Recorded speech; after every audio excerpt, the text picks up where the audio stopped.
Dr. S. Jayapriya. I am a junior resident at Fortis Hospital, Cunningham Road.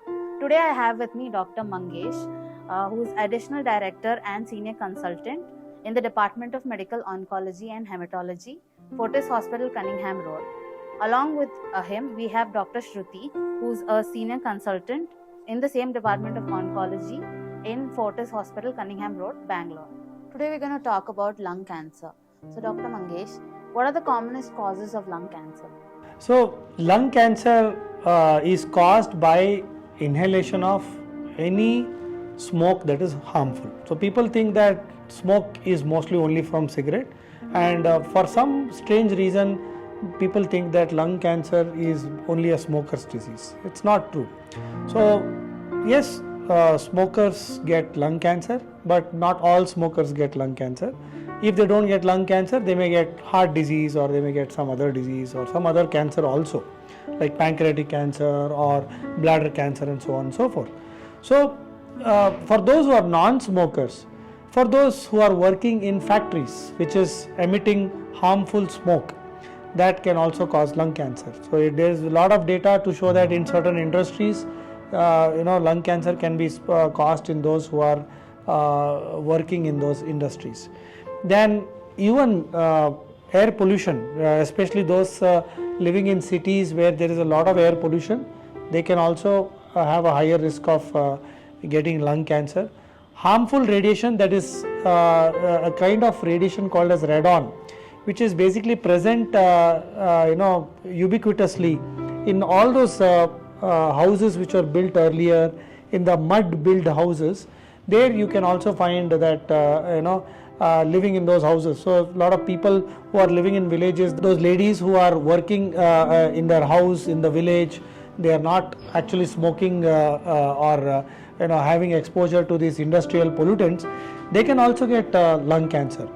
Something which is very common in our country is we use a lot of cow dung for cooking, especially in the villages, and utilizing cow dung for burning for cooking purposes can release a lot of these organic smoke which can cause lung cancer. And few other small causes are there.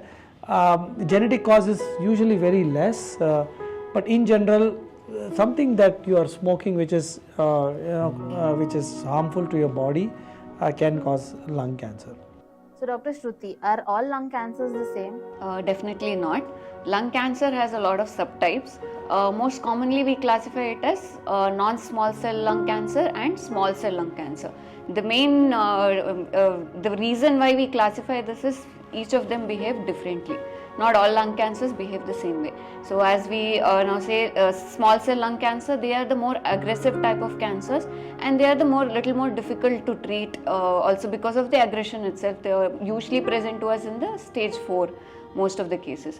Whereas non-small cell lung cancer, they again have different subtypes. One is the adenocarcinoma, one is the squamous cell carcinoma, and various other subtypes. Adenocarcinoma is the cancer which is commonly found in those who do not smoke. That is the non-smoker related cancers. They could be because of the environmental pollution or even due to passive smoking, but they are more commonly seen in women and those women who do not smoke. Whereas squamous cell carcinoma is seen more commonly in the smokers. So there are various varieties of lung cancer, and it is very important for us to differentiate these types of lung cancer because treatment for each differs according to the type of lung cancer. So Dr. Mangesh, could you please now tell me about what are the symptoms of lung cancer?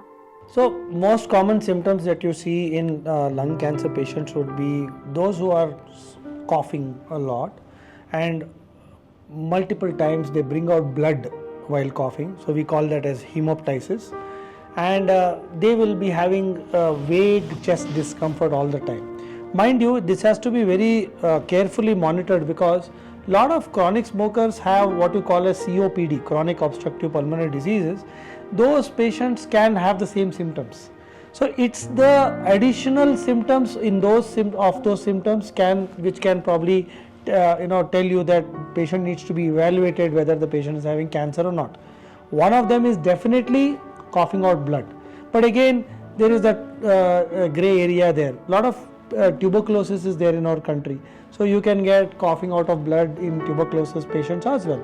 And we have routinely seen a lot of times that patients with lung cancer can also have tuberculosis at the same time, right? So both of these can be there at the same time. But classical symptoms or a constellation of symptoms have to be always respected. One is somebody who's having chronic smoke, which is actually getting worse as time passes by, bringing out blood while smoking, while coughing, it's a very important symptom. Then those who lose weight for no actual reason, or there's no factual reason, they are not trying to lose weight but they are losing weight. And then a lot of these other things like not able to eat well because they're coughing a lot, and multiple things like chest discomfort. Sometimes I have seen lung cancer patients coming up with symptoms due to the spread of lung cancers, like getting back pain. So I clearly remembered one really elderly patient, around 76-year-old, who presented with back pain, went to the neurosurgeon, got evaluated, and an MRI showed that patient had lots of bone lesions. Patient there was then referred to our team, and during evaluation we found that this patient has lung cancer. I also saw one patient which was referred to me by an ENT specialist. Patient had gone for hoarseness, sore throat, saying that the sore throat is not improving despite multiple medications, multiple consultations. The ENT specialist saw that one of the vocal cords was not moving much, and then got a CT scan done, found that there is a tumor which is pressing on the nerve which supplies the voice box, and then the patient was referred to us. So a lot of these atypical symptoms can also be there. I have seen patients who have come with the difficulty in swallowing also, and when we evaluate these patients by endoscopy, we find that something is pressing from outside into the food pipe, and then when they undergo the evaluation they tend to have lung cancer. See, the reason why I gave you this really long description of symptoms is, please remember that do not neglect these symptoms which can be there for a decent amount of time, because a lot of these patients who have these symptoms which are persisting or increasing over a period of time may be having cancer. And lung cancer is very notorious in the sense that detecting lung cancer in the later stage does not make it curable. In fact, the cure rates are very low when lung cancer presents with in an advanced stage. So Dr. Shruthi, what are some of the tests that are used to evaluate lung cancer? Okay, so usually, as Dr. Mangesh told, patient presents with either a cough or some chest discomfort, and they're usually evaluated with a chest X-ray in the peripheral clinics or somewhere. And once they suspect something is not right, then we have to do a chest CT. That is a CT scan of the chest to see if there's any lesion, anything suspicious. And depending on the location of the tumor or nodule or whatever it is, we'll have to see if it is feasible for a biopsy. So either a bronchoscopy might be required sometimes, that is through a pipe passed through the mouth, the trachea and the bronchus is visualized, and if there's any lesion found, a biopsy can be done through that, or else CT guided biopsy will need to be done. But before proceeding with the CT guided biopsy, we even tend to do a PET CT. PET CT will stage the disease, because most of the patients who present to us at a later stage. That is what we commonly see in our country. So doing PET CT first, we'll be able to assess if there's any distant metastasis. Then we can avoid the risk of having to undergo a bronchoscopic biopsy or a CT guided biopsy. We can think of something that is easier to biopsy.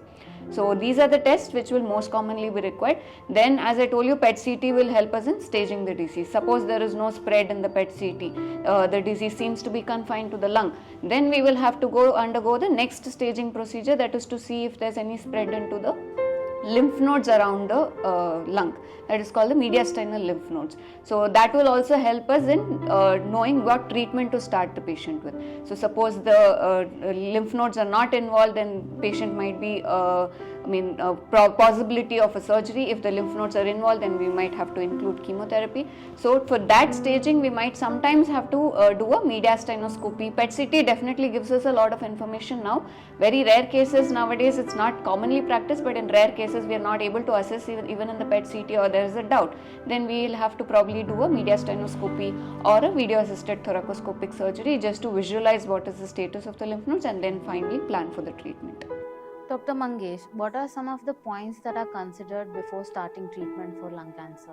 Yeah, so that's a very important question that we all answer at our disciplinary meetings, because we have to make sure that patients are very well evaluated before we treat lung cancer.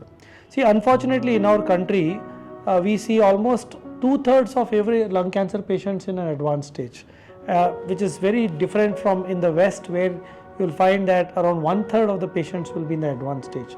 So because we are so well experienced in managing these locally advanced or metastatic lung cancers, we have to be very careful about which treatment to offer to the patient. And then we are also faced with the challenge of patients coming in a very elderly age. So lung cancer is not as common in the younger age as it is in the elderly. So we also have to tailor our treatment according to the patient's general being. And you would have seen a lot of heavy smokers. They come in a very fragile state. They are extremely malnourished and so on and so forth. So that is a big challenge that we face. So age is a big challenge, and when we see patients in an elderly stage, we find that these patients tend to have a lot of other diseases, diabetes, hypertension, so on and so forth, and that makes it difficult for us to give them the standard treatment many a times. They may be having heart problems, they may be having kidney problems, so all these factors come into the picture. Then what is the stage of the disease? Is it stage 1, 2, 3, 4? Most likely we usually see stage 2, stage 3, stage 4. Very rarely in our practice we see stage 1 patients. So that is important for us. And last but not the least, financial problems. So a lot of patients of lung cancer patients may have financial challenges. We have to tailor it according to them. We have to make sure that the right treatment is given at the right time. There is also this subset of lung cancer patient that we see in our practice who tend to have these genetic mutations. When we do after we send the biopsy for testing, we tend to see that they have genetic mutations and they require targeted therapy. Sometimes even they may be eligible to receive immunotherapy. So all these factors are important. Even if the patient is operable or patient can undergo surgery and the tumor can be totally resected, we have to consider these factors before planning for treatment, because each of these factors have a big role to play in the management of lung cancer. So Dr. Shruthi, what are some of the treatment options for lung cancer? So again, treatment option depends on the stage of the disease. So once the patient is diagnosed and the staging is done, we again sit across and discuss in the tumor board meeting, and then again a tailored approach considering all those features that Dr. Mangesh already mentioned. We take a individualized approach in treatment of lung cancer. So again, treatment depends on the stage. So earlier stages, stage 1 and most of the cases of stage 2, we will be able to give the option of surgery to the patient. Surgery would involve lobectomy or a pneumonectomy depending on the location of the tumor. So the main aim here is to remove the tumor along with the margin. Again, everywhere the principles of cancer treatment remain the same. We need to remove the tumor along with the margin and along with the draining lymph nodes. Lung is a complex structure. It is close to the heart and it has the major blood supply. So we need to take even the blood supply into the consideration. So sometimes some patients might require more than one lobe to be removed depending on the location of the tumor. So before that, we always evaluate the patient whether the patient can undergo such a surgery, whether removing a few lobes of the lung can give him a normal life after the surgery. Most of the patients, once they are evaluated and they are deemed fit for the surgery, they usually tend to undergo the surgery very well, and then within 3 to 6 months they are back to their normal life. In very rare cases where full lobectomy might not be feasible, that is removal of only 1 or 2 lobes of the lung, we might even have to go for removal of the whole of that lung, one lung completely. This is a little complex surgery. Of course, because removal of the whole lung, then the patient has to live with just one lung. So there might be some changes in his activities and all that, that's going to affect his daily activity. So that will all be evaluated before the surgery, before we decide and tell the patient that this will be the best possible approach for him. And even in this surgery, there is minimally invasive option available, video assisted thoracoscopic surgery, and even now even robotic surgery can be done, which has made the recovery much better. And even we have been able to operate on very elderly patients who are not very fit for surgery. And especially in these elderly patients, we even go for the option of a limited removal, that is segmentectomy or a wedge resection. We might not be going for removal of the whole lung or the lobectomy, as I told. Lobectomy definitely gives the best chance of cure in lung cancer, but considering the age of the patient and that he has to live a normal life post the surgery, we can go for something a little less than lobectomy. Sublobar resections may not be that as effective as a lobar resection in terms of oncological outcome, but still we are taking the risks and benefits into consideration. So the maximum benefit that we can give to the patient with least amount of risk is what we are looking at. So these are the surgical options. When it is slightly advanced, then I will take the help of the medical oncologist to consider either for a neoadjuvant chemotherapy, and then depending on the response, I can later on decide whether I want to go ahead with surgery, or then we can discuss again in the tumor board and decide whether we want to continue the chemotherapy with an added radiation. So the stage 3 turns out to be little complex sometimes. So in stage 3 we divide it into potentially resectable and those who are going to be unresectable. If it is stage 3 where I think Dr. Shruthi will come and say this could be resectable if we are able to achieve very good response, then we start with neoadjuvant chemotherapy or immunotherapy. So neoadjuvant is basically the therapy that you give before surgery. So if we get a very good response in those patients, then offbeat based on incredible responses, she could decide to operate on these patients. It doesn't happen in all the patients that we see with potentially resectable stage 3, but it can sometimes be possible. It has been done and it can be done in some of those patients. The patients who are stage 3 but not considered to be resectable later, so we start them on the early chemotherapy with an intention to control the disease, reduce the disease, palliate the symptom and so on. And after they achieve a very good response, we continue on immunotherapy. Remember, we cannot give chemotherapy endlessly. We can't just keep giving forever. So in those patients, once we achieve our maximal response, we give them on immunotherapy, let the immunotherapy improve the immunity of the body, and that immunity can then destroy the lung cancer tumor. So this is something very unique about stage 3. Some of this can be operable and some of them may not be resectable later. But why we do all these things is, if you have to cure 100 lung cancer patients, all of them have to undergo surgery. Maybe 1 or 2 can probably undergo radiation for those really early tumors who are less than 1 or 2 centimeters, but we don't usually get such kind of patients in our practice. So by and large, if you can enable a complete resection of the entire tumor with safety margins, then you are going to ensure cure. If you are not able to achieve that, you will find that only 5 or 10% of those patients will live for a really long time. But there is hope for all our patients, even if they are advanced or metastatic. We do what is called as a basket genetic analysis. We call it as an NGS panel, next generation sequencing. So the biopsy sample that is there, we run across a machine which detects all the mutations that could have been caused for the lung cancer to form, and we have potent and extremely advanced treatment modalities and medications available now, where we are able to achieve 5-year survival, 6-year survival, and even more for lung cancer patients who are advanced as well as metastatic. But it has to be carefully given. It has to be made sure that these patients can access these medications. Cost is also a factor in those patients, and not every patient will respond. Just because there is a genetic mutation and you're giving the targeted therapy, not 100% of those patients will respond. There will always be a minority of patients who don't respond. So that has to be remembered. And immunotherapy has revolutionized. A lot of patients who can undergo immunotherapy We start them with chemotherapy in many of the instances, and once after 4 or 6 cycles of chemotherapy is finished and the patient has responded well, then only immunotherapy is continued, and the immunotherapy takes care of the tumor and does not allow the tumor to flare up or spread elsewhere. And we have many patients who are living beyond 3-5 years with immunotherapy and this combination.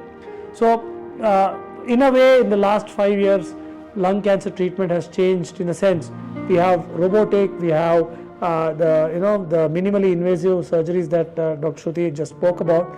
But due to the fact that in our country we get 2/3 of the patients who are probably already spread by the time they have come to us, these latest medicines and these latest technologies are ensuring that we can make them live for as long as possible, and they can live a life which is good of quality. The quality is not bad, they can do other regular activities and probably live longer than they would have otherwise lived before the advent of these medications. Dr. Shruthi, are there any preventative measures for lung cancer? And also, are there any screening tests available for lung cancer? Preventative measures again will involve decreasing the risk factors. So as already mentioned, the risk factors most importantly is smoking. So avoiding smoking will be a measure towards preventing lung cancer to a certain extent, because most of the cases even now still we see that are caused because of smoking. Rest again would be avoiding any kind of smoke in that matter, environmental pollution, or even it might be passive smoking. Someone in the family is a smoker, you're getting exposed to that smoke. Avoiding that can decrease your risk. And people with certain occupations where there is a risk of developing lung cancer, such as in asbestos industries. So people should be aware that this is a risk, and so to avoid a long-term exposure of such a thing, that will help in decreasing the risk of lung cancer. Coming to the screening test, yes, definitely it's available, and chest X-ray is not the screening tool for lung cancer. Chest X-ray is not going to help us much in detecting lung cancer. It can help us in detecting lung cancer, but the main aim of a screening test is we want to detect it as early as possible, so that whatever treatment we give is going to be the most effective. So for that we need to undergo a low dose CT scan. That is the most important screening test that is available now for lung cancer. And of course telling the entire population to undergo a CT scan might not be financially feasible. So we look at something called a high risk population. Those who are smokers, and now according to guidelines, those who are more than 50 years of age, and those who have been smokers for the past 20 years, smoking at least 1 pack of cigarette a day. Or if you have been smoking more than 1 pack of cigarette a day for the past 10 years, then you might be at a higher risk of developing lung cancer. So better to get yourself screened, but each person's screening protocols might be a little different. How frequently you need to be screened will also depend on the baseline, what was the CT scan finding. So it is always best to discuss with the oncologist and decide on what screening can be done for you and at what protocol. And other people also, those who have a family history or a genetic condition, and those who work in certain occupations which are at higher risk, knowing this risk, and you can also discuss with us as to what your screening protocol can be. Of course, it's a low dose CT scan that is done, how frequently it needs to be done, and what is the results of this, and how you need to progress with these results can be discussed with us. A few important points that need to be remembered is, you may be an individual who has smoked for 20 years, okay, and you have been smoking for 20 years, lots of cigarettes every day. You can still stop today and reduce your risk of developing lung cancer. So it's not too late. Yes, there will still be a residual risk of you having smoked so many cigarettes, your lungs are already slightly damaged, but if you stop today, you can still reduce your risk. And there is a lot of evidence to say that those who stop, they can have a reduction in the risk compared to those who continue the same.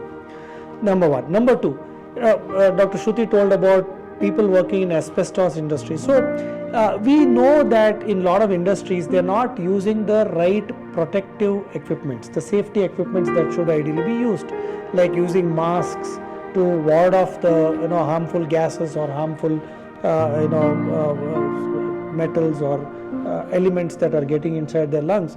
So if they insist on protective equipments, if they insist on wearing the right protective gear in the industries, you'll be surprised that more than 50 to 60% of the lung cancer cases can come down. That's extremely important. Last but not the least, you may be having a friend who's smoking and you want to obviously give company or not stay too far.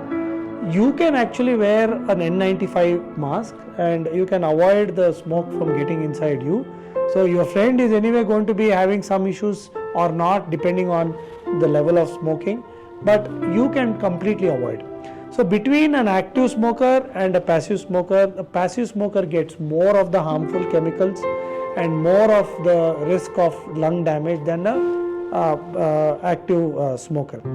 One more controversy that exists is BD smoking versus cigarette smoking. People believe that cigarette smoking, because it has a filter, that filter is actually better. Actually, the filter is worse. So, and the paper that they use. So, in a BD they use the natural leaf, whereas in a cigarette they use these papers, the rolling paper, and that rolling paper is to keep the tobacco fresh, is embalmed with a lot of chemicals. And these chemicals, when they burn, they can give rise to a lot of harmful chemicals. There are more than 80 kinds of carcinogenic or cancer causing chemicals that are released when you smoke.